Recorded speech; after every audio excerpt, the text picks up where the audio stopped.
예수님과 함께 십자가에 못 박힌 강도의 신앙이라 하는 제목으로 박유선 목사님은 두 개의 설교를 썼어요.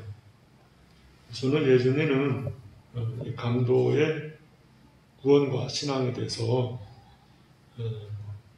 죽을 때 이렇게 주님을 영접했으니까 다른 모든 기독교인들보다 맨 막차를 탄 거잖아요.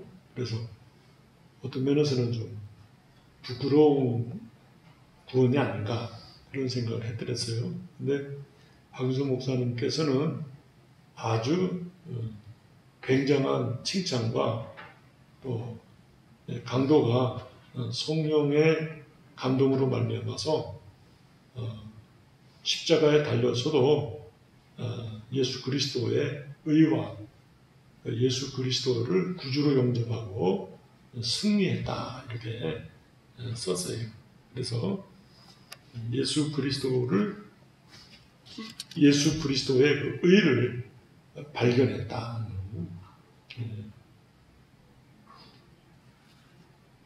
41절에 보면 우리는 우리가 행한 일에 상당한 보응을 받는 것이니 이에 당연하거니와 이 사람이 행한 것은 옳지 않은 것이 없느니라 하고, 이 사람이 행한 것은 옳지 않은 것이 없다. 전부 옳다.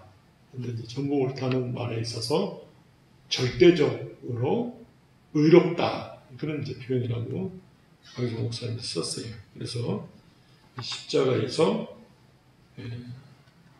예수 그리스도의 절대적 의를 발견하고 의지했다. 그리고 두 번째는 그는 예수님에게 자기 앞길을 부탁했다. 여기 보니까 42절에 이르되 예수여 당신의 나라에 임하실 때에 나를 기억하소서 하니, 예수님께 자기의 앞길을 부탁했다. 죽으면 끝이다 그런 생각이 아니고 내세가 있는데 하나님의 나라가 있음을 강도가 믿었다. 그리고는 두 번째 설교는 강도의 회개라는 제목으로 썼어요. 근데 첫째는 하나님을 두려워했다. 40절 보면 하나는 그 사람을 꾸짖어 이르되 내가 동일한 존재를 바꿔서도 하나님을 두려워하지 아니하느냐. 이 말은 자신은 하나님을 두려워한다 그 말이죠. 하나님을 두려워하는 것은 귀하다. 하나님을 두려워하기 때문에 죄를 떠난다. 하나님을 두려워하는 자마다 하나님의 사랑을 받으며 자유를 얻게 된다. 하나님을 두려워한다는 것은 하나님을 경외하고 사랑하는 것인데 하나님이 미워하시는 죄를 떠난다. 두 번째는 하나님의 사랑을 받는 사람이니까 참 자유와 안식을 누린다 하는 것입니다. 그래서 여호와를 경외하는 것은 생명의 샘이라는 자문에 보면 여호와를 경외하는 것은 하나님께서 그와 함께 하셔서 생명을 주신다. 두 번째는 회개한 강도는 자기가 받는 벌이 자기에게 마땅한 줄 알았다. 여기 보니까 동일한 종죄를 받았다. 41절에 우리가 행한 일에 상당한 보응을 받는 것이니, 그 말씀도 자기가 받는 벌이 마땅하다.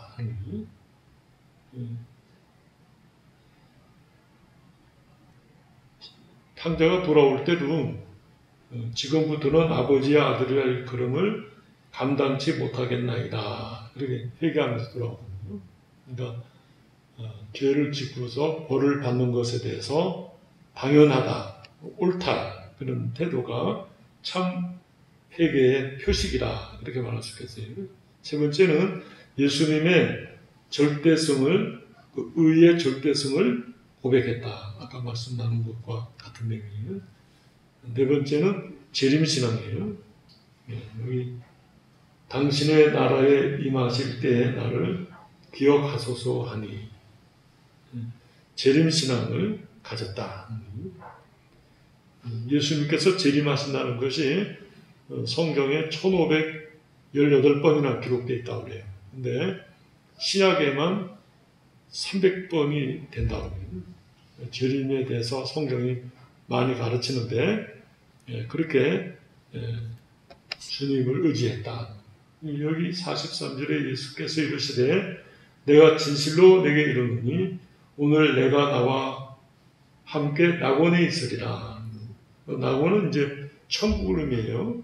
그래서 즉시 천국에 갔다. 그렇게 이제 표현했어요. 참 회개할 때 어떻게 이 순간적으로 이렇게 십자가에 못 박힌 강도가 그 예수님과 되어진 일을 통해서 어떻게 예수님이 의로운 사실을 알며 깨닫게 됐는가. 그래서 박윤 목사님은 그가 그렇게 깊은 문제들을 알게 된 까닭은 첫째, 그가 참되이 회개하였기 때문이다. 누구든지 참되이 회개하면 신령한 진리에 대하여 또는 하나님과 내세에 대하여 환하게 느껴지며 알려진다. 에베소서 5장 13절에 말하기를 그러나 책망을 받는 모든 것이 빛으로 나타나느니 나타나지는 것마다 빛이니라.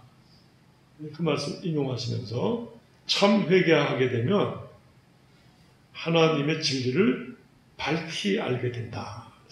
그냥 죄를 용서받는 것으로 그치지 않고 주님과 주님의 은혜의 영역 안으로 들어가기 때문에 하나님의 그 은혜가 크다는 것입니다.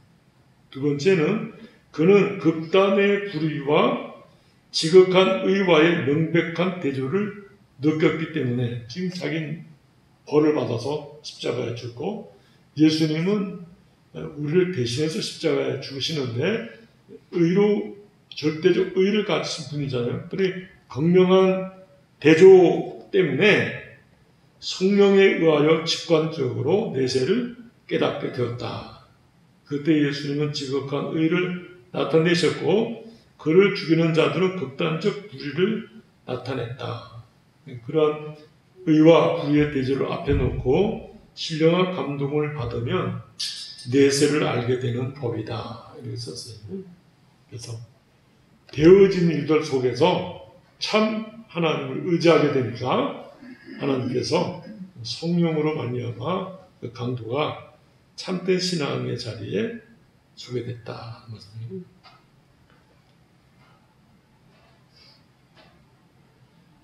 그 다음에는 다섯 번째는 예수님을 왕으로 아는 신앙. 42절에 당신의 나라에 임하실 때, 그 말이 바로 이제 예수님을 왕으로 아는 신앙인데,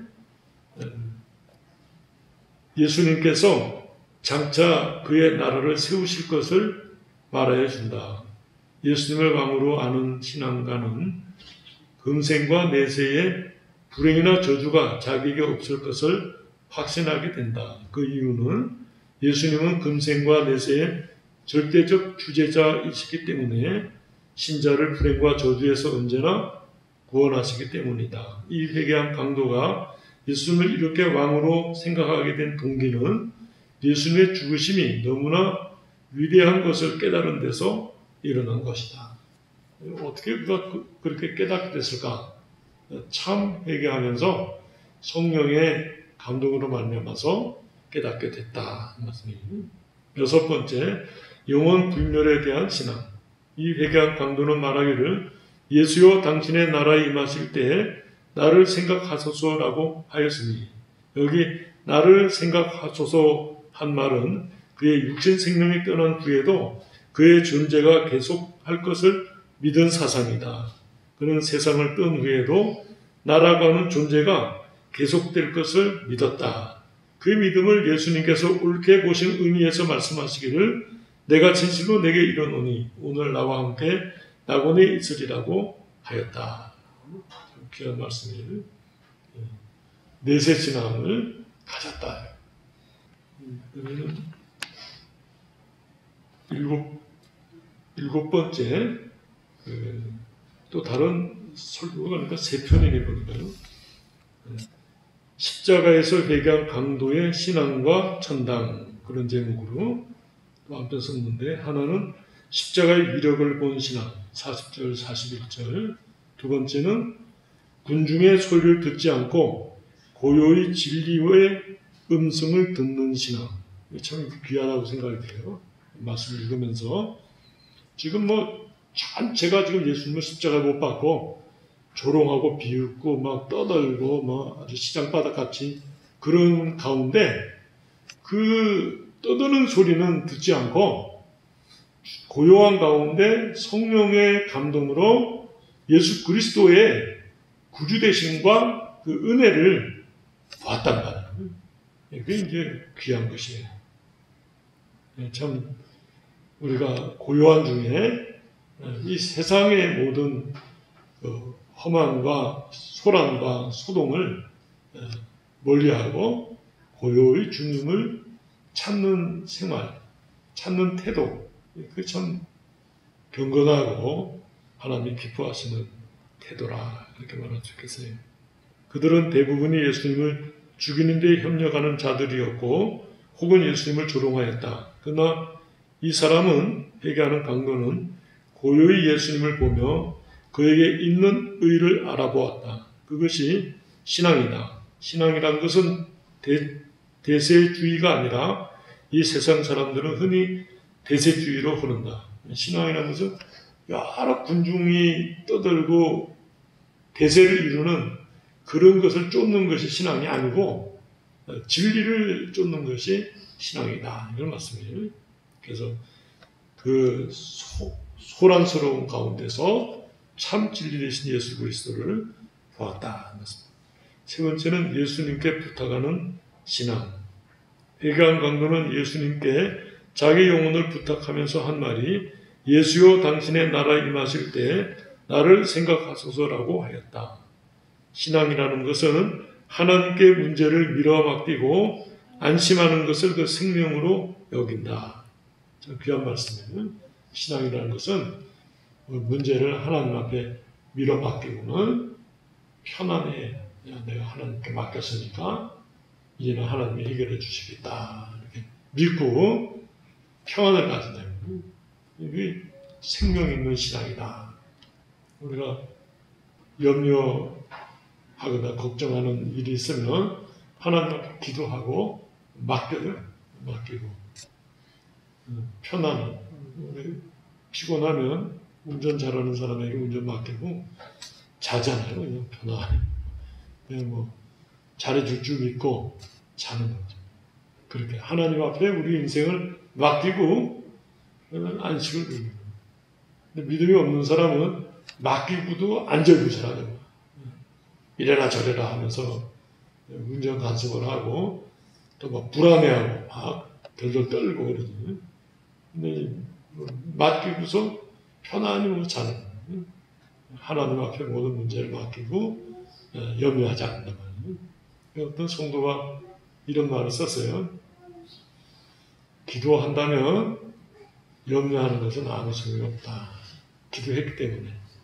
아무리 염려를 많이 해도 기도를 안 했다면 진짜 문제가 있는 거다. 염려와 기도는 이제 반비례하는데 기도를 많이 하는 사람들은 염려할 거 없다.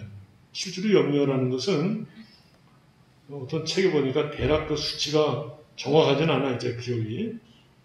한 40%는 절대 일어나지 않고 그 다음에 한 30%는 지금 내가 당장 해야 될 일이고 그리고 그 다음 30%는 일어날지 안 일어날지 잘 모르는데 일어나면 하면 된다. 그런 문제들이야. 그러니까 사실은 염려할 게 없는 거예요. 그냥 있는 대로 그냥 닥치는 대로 하면 되고 나머지는 그냥 맡기는 거예요. 만약에 10개를 해야 되는데 3개밖에 못했으면 나머지는 그냥 하나님께 맡기는 거예요. 또 내일 또 되면 또 하면 되고. 그래서 박윤선 목사님 소천하신 데가 묘비에 한날 괴로운 그날에 족하니라 그 말씀이 써 있어요. 한 날 기름이라면 뭐 우리가 이틀 3일 뭘 하다가 하루에 다 고생할 필요 없는, 그냥 그날 주어진 것만큼 하나님 뜻대로 순종하고 살면 또 내일 또 살면 되는 거예요. 염려할 이유가 없다. 강도가 죽으면서 주님께 부탁하고는 뭐 지금은 뭐 육체적으로는 고통 가운데 있지만 참 안식과 평안을 누렸다. 참 우리가 그와 같은 신앙 체계, 주님을 온전히 의지하고 염려하지 않는 참 그런 신앙을 가져야 되겠어요. 같이 기도하시겠습니다. 사랑과 은혜가 충만하신 하나님 아버지, 예수님과 함께 십자가에 못 박혔던 한 강도가 회개하며 예수님의 의를 인정하고 예수님께 의지하여 이렇게 자신과 또 내세를 부탁하며 하나님의 나라에 임하실 때 나를 생각하소서 하며 주님을 의지할 때 주님께서 즉시 내가 나와 함께 나곤에 있으리라 하시면서 확실하고 명확함으로 은혜를 주시고 함께 우리에게 그 은혜에 동참케 하심을 감사합니다.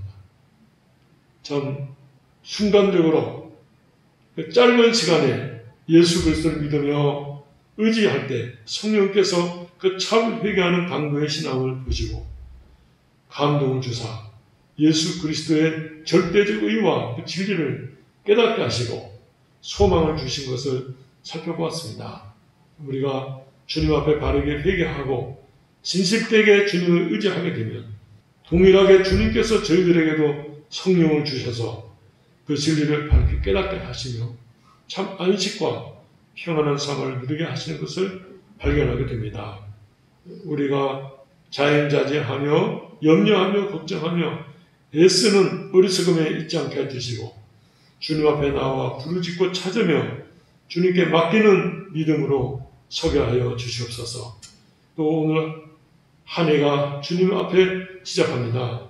주님께서 함께 하셔서 모든 행하는 일들이 하나님 앞에 어김없이 순종하며 주님 뜻대로 행하고자 애를 쓰며 주님 앞에 나아가게 하여 주시옵소서. 예수님의 이름으로 기도드리옵나이다. 아멘.